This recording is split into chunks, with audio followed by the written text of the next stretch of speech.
आज आपण राजू शेट्टी यांना भेटणार आहोत. शेतकरी संघटनेचे प्रमुख आहेत आणि एक मोठं नाव जे महाराष्ट्रात नेहमी चर्चेला असतं. शेतकऱ्यांचे प्रश्न असतील किंवा महाराष्ट्राचे काही प्रश्न असतील त्याच्यावर आक्रमकपणे भूमिका मांडणारे राजू शेट्टी यांच्या आपण आजचा दौरा काय आहे, आज त्यांचं काय शेड्यूल आहे हे पाहणार आहोत. आणि सगळ्यात महत्त्वाचं, राजू शेट्टी बोलण्यासाठी खूप आक्रमक आहेत आणि प्रत्यक्षात घरात ते कसे आहेत हेही आपण पाहणार आहोत. या बसा, थोडं काहीतरी खाऊन घेऊ. सकाळची तयारी हो, आता सकाळी आवरून आता बाहेर पडायचं आणि त्यानंतर मग घरातल्या कामाची व्यवस्था लावून मग आपलं प्रचार कसा चाललाय? प्रचार चांगला चालला. ठरलेलं असतं आधी नियोजन, त्या पद्धतीनं त्या गावाला भेटी देणार. बाकीचे लोक आपापल्या पद्धतीनं प्रयत्न करत असतो. आमच्या ह्या सौभाग्यवतीत त्या काही महिलांच्या बरोबर संपर्क. दिवस कसा सुरू होतो? यांचा दिवस कसा सुरू होतो? रात्री किती वाजता येतात आणि सकाळी किती वाजता जातात? रात्री 2 वाजता येतात आणि पहाटे 5 ला उठून तयार करून सकाळी 8 ला 5 वाजता उठतात. आता झोप नाही, आता प्रवासातच काय मिळालं तर झोपलं तर मग कठीण आहे. हो, 2 जागा तुम्ही लढवत आहे. 2 जागा लढवतो. एक हातकणंगलेमध्ये मी स्वतः उभा आहे आणि सांगलीला वसंतदादा पाटील यांचे नातू विशाल पाटील यांना स्वाभिमानीची उमेदवारी दिलेली आहे. सकाळी तुम्ही नाश्त्यामध्ये काय घेता किंवा एवढी सगळी धावपळ आहे, प्रवास आहे? नाही, मी दीक्षितांच्या ह्याच्याप्रमाणे अजूनही मी या निवडणुकीच्या धक्काधक्कीच्या काळात सुद्धा ते पाळतो आणि मला त्याचे रिझल्ट आले. गेल्या 6 महिन्यात माझं 16 किलोनी वजन कमी झालेलं आहे. 100 किलोवरून आता मी 84 किलोपर्यंत एवढं कमी आलं. 16 किलो वजन कमी झालं? हो. निवडणुकीत हे सगळं मेहनत करतायत, काळजी वाटते मुलाची? मला काळजी जरा वाटणार, काय हौसाची गोष्ट आहे. खरं मागे जरा काळजी वाटते की पण हे मुलगा माझा एकटाच फिरतोय जगातनं, त्याच्या पाठीला कोण नाहीत. काय देव भगवान तेवढंच त्याला बापड्याला आहे, बाकी कोण नाही. पण त्यांचे शत्रू पण खूप आहेत ना. शत्रू कोण काय करणार आहेत? म्हणजे राजकीय शत्रू म्हणजे राजकीय शत्रू. बघा, सत्याचा एक माणूस असला म्हणजे शत्रू मोर लांब होत असतोय. शत्रू जवळ येत नाही, ते भिवून मागत जातोय. शत्रू सत्याच्या माणसाला शत्रू जवळ येत नाही, एवढं मला माहिती आहे. आणि माझा पूर्ण आशीर्वाद त्याला आहे. त्याच्या पाठीवर मी एकटीच आहे, त्याला कोण नाही.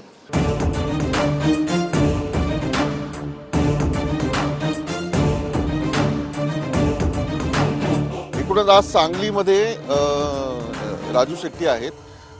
सांगलीमध्ये विशाल पाटील जे उमेदवार आहेत स्वाभिमानी शेतकरी संघटनेचे, त्यांच्या प्रचारासाठी जतमध्ये जाणार आहेत. जतमधील जे शेतकरी आहेत त्यांची अवस्था वाईट आहे, कारण या भागात दुष्काळ मोठ्या प्रमाणावर असतो आणि त्यातच प्रचाराची रणधुमाळी सुरू आहे. राजू शेट्टी कार्यकर्त्यांशी संवादी साधणार आहेत आणि आज तिथे त्यांच्या 3 सभा आहेत. ते पाहूयात कशा होत्या सभा.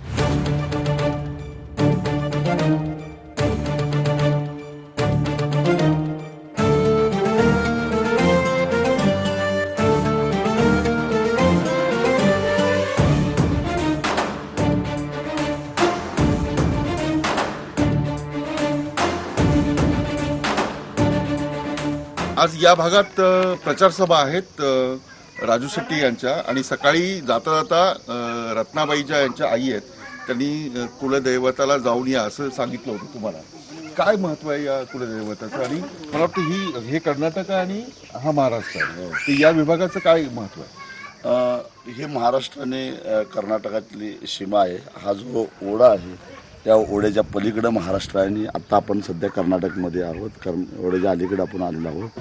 आणि या देवाचं वैशिष्ट्य असं आहे की याच्यामध्ये दरीदेव जे आहेत ते त्यांचं मुख्य स्थान आहे ते कर्नाटकमध्ये आहे. आणि ते पहिल्यांदा आपण जे ते दरीदेवाची बहीण जकूबाई ती मात्र महाराष्ट्रामध्ये आहे. अशी याची आख्यायिका आहे. आणि कदाचित हे दोन्ही पूर्वी ज्या छोट्या छोट्या टोळ्या होत्या टोळीचे प्रमुख असावेत, कुणी काही असावेत माहीत नाही. परंतु आख्यायिका अशी आहे की आमच्या निपाणी परिसरामध्ये शिरोळ, हातकणंगले या तालुक्यामध्ये महाराष्ट्रातले जे तालुके आहेत तिथल्या बहुसंख्य लोकांचं कुलदैवत हे हे देवस्थान आहे. दरी देव म्हणतात. दरी देव म्हणतात त्याला. तर यानंतर तुमची सभा कुठल्या भागात आहे आणि काय तिथले प्रश्न आहेत? हा जत तालुका आहे आणि जत तालुका हा अत्यंत दुष्काळी तालुका आहे आणि या तालुक्यामध्ये सध्या चारा छावण्या नाहीत, पाण्याची भीषण टंचाई आहे. शिवाय जनावरांच्या चारा छावण्या नाही आहेत आणि शेतकऱ्यांचे अनेक प्रश्न या ठिकाणी आहेत. आणि म्हैसाळ योजनेचा 6वा टप्पा अजून पूर्ण झालेला नाही, त्यामुळे इथं कृष्णेचं पाणी आणावं असं इथल्या लोकांची सातत्यानं मागणी आहे. स्वाभिमानी शेतकरी संघटना नेहमीच आंदोलन करत असते.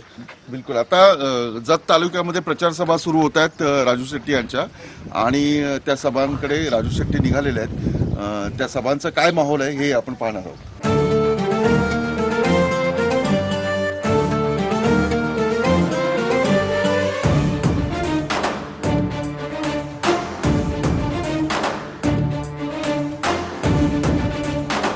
राजू शेट्टी पोहोचलेत संक गावात, त्यांची सभा आहे आणि संक गाव जे आहे ते जत तालुक्यातलं आहे.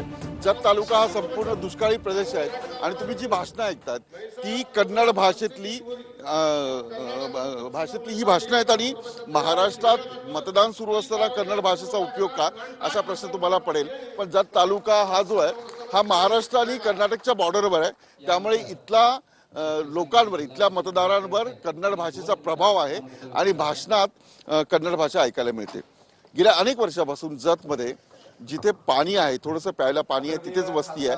तुम्ही जर हा तालुका फिरून काढला तर खूप लांब लांब गावं आहेत आणि पाणी नसल्यामुळे इथल्या शेतकऱ्यांचे अनेक प्रश्न पुढे येतात आणि ते प्रचाराचे मुद्दे ठरतात. गेली अनेक वर्ष शेतकऱ्यांच्यासाठी चळवळ करताय, आंदोलन करताय, पण शेतकऱ्यांचे प्रश्न सुटत नाहीत.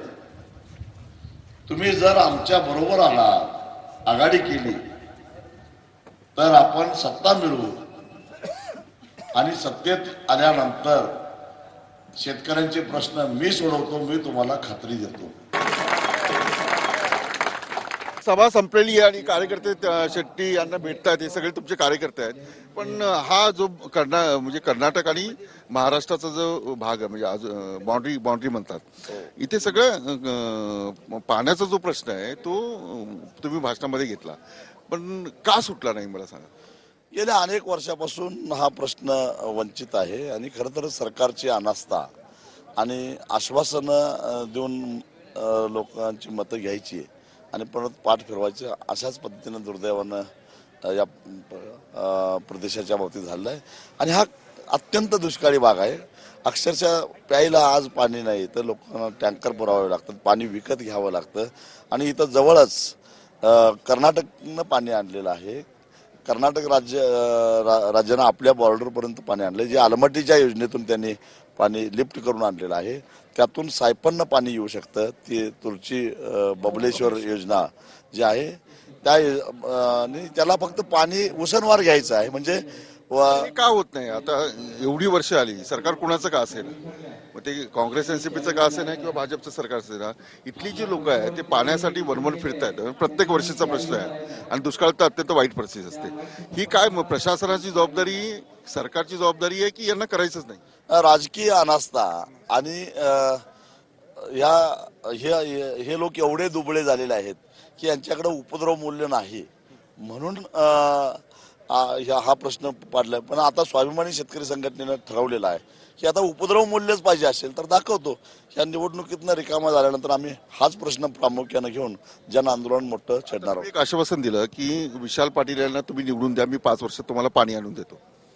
जे 70 वर्षात झालं नाही ते 5 वर्षात होईल? शक्य आहे, कारण जन आंदोलनाची जोड दिली तर काहीही अशक्य नाही. कारण ज्यावेळी मी चळवळ करायला सुरुवात केली त्यावेळी मला लोकांनी सांगितलं तर की एक वेळ कुत्र्याचं शेपूट सरळ होईल पण शेतकऱ्यांची संघटना व्हायची नाही. ती मजबूत संघटना करून मी दाखवली आहे. त्यामुळे जन आंदोलनाच्या माध्यमातून हा प्रश्न सोडवता येणार नाही असं मला वाटत नाही. निश्चितच सोडवून दाखवू, फक्त लोकांनी साथ द्यायला पाहिजे. जत हा जो परिसर आहे, म्हणजे हा तालुकाच एवढा दुष्काळी आहे की इथे पाणी जे आहे ते विकत मिळतं, खूप महाग मिळतं आणि पाणी कधीपासून स्वतंत्र झाल्यापासून पाऊस देश स्वातंत्र्य झालं पण पाणी मिळत नाही. पाणी वाट नाही, प्यायला पाणी नाही, शेतकऱ्याला पाणी नाही, काहीच पाहिजे पाणी नाही, विकत पाणी घेतो आम्ही. कसं कसं कसे दिवस काढतात? पाणी लिटर न पितोय आम्ही, माफ करून पाणी पितोय. एका दिवसाला किती लिमिटेड पाणी प्यायला आलोय. कसं लिटर मिळतं पाणी? आज नाही, दखल नाही, जिल्हा परिषद गेलं परंतु लिटर कसं लिटर मिळतं पाणी? आम्ही 30 रुपये लिटर पाणी घेतो. 30 रुपये लिटरने पाणी पितात आणि यावेळेला राजू शेट्टी असं आश्वासन देतात की 5 वर्षात मी पाणी आणून दाखवतो. म्हणून विशाल पाटील यांना तुम्ही मत द्या, स्वाभिमानी शेतकरीला संघटनेला.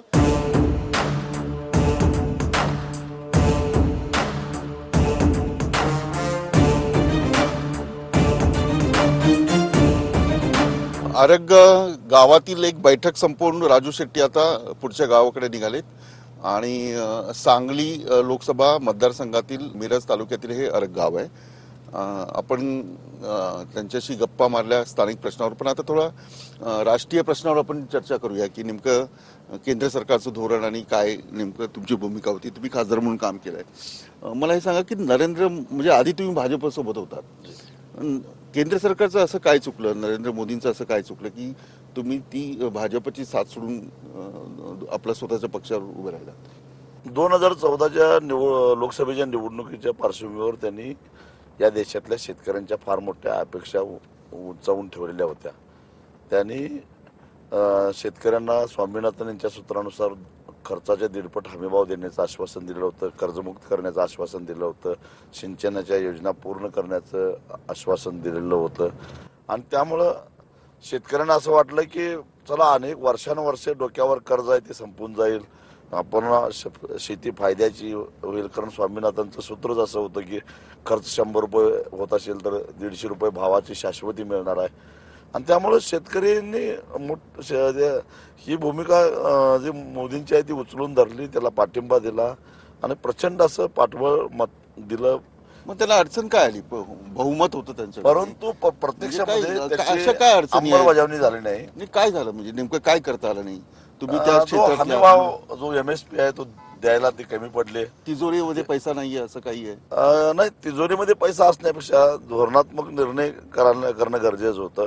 समजा हमीभाव आणि बाजारभाव याच्यामध्ये फरक पडला तर ती फरकाची रक्कम सरकारनं द्यायची किंवा सरकारी खरेदी केंद्र सुरू करायची, ही जी पर्यायी व्यवस्था करायला पाहिजे ती करण्याची त्यांची क्षमता आणि कुवत नव्हती. मुळामध्ये हमीभावच वाढवून दिला नाही, तो 1.5 हमीभाव दिला नाही कर्ज. आणि त्यांनी नंतर अशी भूमिका घेतली की शेती हा राज्याचा विषय आहे, त्यामुळं कर्ज माफच करायचं असेल तरी ते राज्य सरकारने करावं. खरं तर जरी शेती हा राज्याचा विषय असला तरी शेतीमालाचे भाव हे केंद्राच्या धोरणावर अवलंबून असतात. आयात निर्यातीचं धोरण असेल किंवा त्याच्यावर कर प्रणाली जी काही लावलेली आहे सरकारनं त्याचं धोरण असेल. कारण शेवटी उत्पादन खर्च कमी जास्त असणं हे केंद्र सरकारच्या धोरणावर अवलंबून आहे.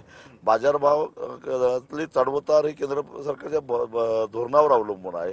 आणि मग राज्यावर कशी काय जबाबदारी ती टाकता येईल अशी आमची भूमिका होती. आणि 7/12 कोरा करायचा राहिला बाजूलाच, परंतु 7/12च आमचा राहतो का नाही अशी परिस्थिती निर्माण झाली की 2015 साली. पण एवढी वाईट अवस्था आहे शेतकऱ्यांची? हो, निश्चितच आहे. त्यांनी आमची जमीन हिसकावून घेण्याचा प्रयत्न केला. 2015 साली जे एक भूमी अधिग्रहण विधेयकातली जी दुरुस्ती होती ती अतिशय भयानक होती. आता प्रचलित कायद्यानुसार 70% शेतकऱ्यांनी संमती दिली तरच जमीन अधिग्रहित होते किंवा बाजारभावाच्या 5 पट किंमत द्यावी लागते. आणि आता समृद्धीला ज्यांचे तरी एवढा विरोध होतो जमीन द्यायला शेतकऱ्यांचा, तरी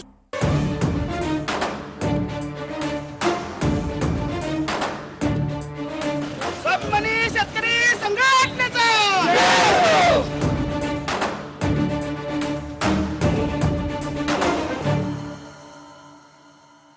जेवणाची वेळ आहे, दुपार झालेली आहे त्यामुळे जेवणाची वेळ आहे आणि फक्त दिवसातून 2 वेळा जेवण करतात, बाकी काही खात नाहीत शेट्टीजी. आणि आता जेवणामध्ये जेवायला यांच्याकडे कार्यकर्ते आहेत. डॉक्टर भाऊसाहेब रामचंद्र पवार यांच्या घरी आलेले आहेत. पहिल्यांदा आलेत तुमच्याकडे? पहिल्यांदा.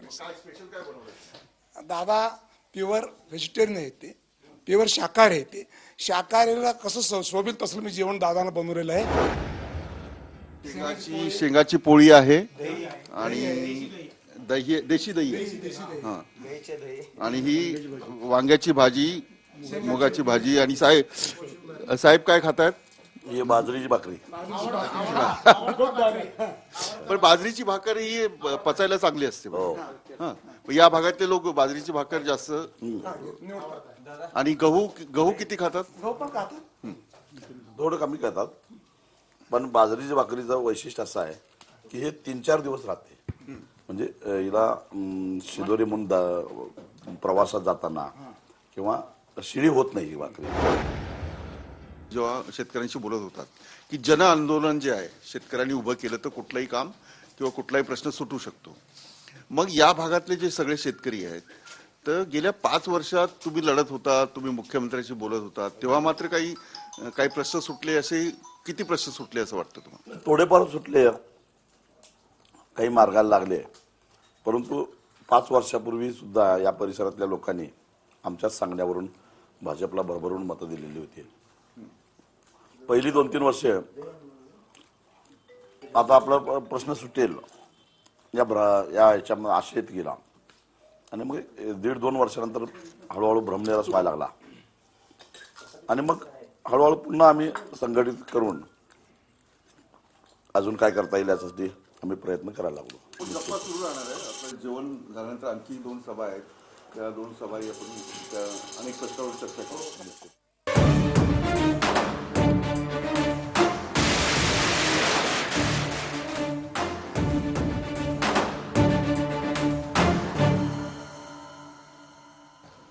राजू शेट्टी यांची सभा संपलेली आहे आणि या सभेमध्ये अनेक मुद्दे पुढे आलेले आहेत.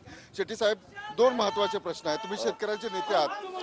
FRP संदर्भात तुमचं जे आंदोलन होतं, त्या आंदोलनाच्या म्हणजे ज्यांचे कारखाने आहेत त्यांनाच तुम्ही तिकीट देताय असा प्रकारचा एक आरोप होता. नाही, एक तर एनसीपी वाल्यांच्या अनेक कारखाने नाही, आता महाराष्ट्रामध्ये भाजपच्या गोटामध्ये जे कारखानदार गेले आहेत त्यांची संख्या 100-125च्या वर आहे.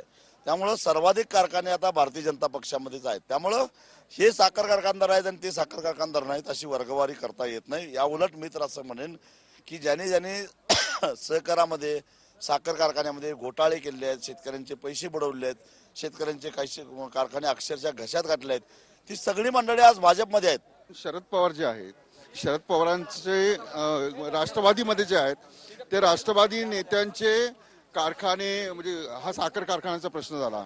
अनेक प्रकारचे घोटाळे झाले, सिंचनामध्ये घोटाळा झाला आहे. अशा घोटाळेबाज म्हणजे माजी मंत्र्यांच्या बरोबर राजू शेट्टी का गेले असाही प्रश्न विचारला जातो. नाही, ज्यांनी घोटाळे केले त्यांच्यावर कारवाई केलीच पाहिजे आणि आम्ही त्यांचं समर्थनच करतोय. गैरव्यवहाराचं, घोटाळ्याचं समर्थन स्वाभिमानी शेतकरी संघटना कधीही करत नाही आणि त्यांच्यावर कारवाई झालीच पाहिजे. उलट बैलगाडीवर पुरावे कुठे गेले आणि ते नेमकं कुठं ठेवलेत, ती बैलगाडी कुठे गेली, बैल कुठे गेले, हाच माझा सवाल आहे. मुख्यमंत्र्यांची जी कारवाई 5 वर्षात नाही झाली म्हणजे निश्चितच नाही. त्या पुराव्याचा ब्लॅकमेलिंगसाठी उपयोग झाला, पण प्रत्यक्षात कारवाई कुठं आहे, का कारवाई केली नाही, हाच माझा सवाल आहे. बिलकुल. राजू शेट्टी यांच्या प्रचार सभा ज्या आहेत त्या होत आहेत. 2 मतदारसंघात त्यांचे उमेदवार जे आहेत ते स्वतः एका ठिकाणी उभे आहेत आणि दुसरे विशाल पाटील हे सांगलीमध्ये. दिवसभराचा प्रचार धडाका, बैठका आणि जाहीर सभा होत हा प्रचार सुरू आहे. पाहायचं की स्वाभिमानी शेतकरी संघटनेला किती यश मिळतं. कॅमेरामॅन सुनील चुंबरसह विलास आठवले, TV9 सांगली. हा व्हिडिओ तुम्हाला आवडला असेल तर असे आणखी व्हिडिओ पाहण्यासाठी TV9चं YouTube चॅनल सबस्क्राईब करा, बेल बटण दाबा. ताज्या घडामोडींसाठी लॉग ऑन करा tv9marathi.com.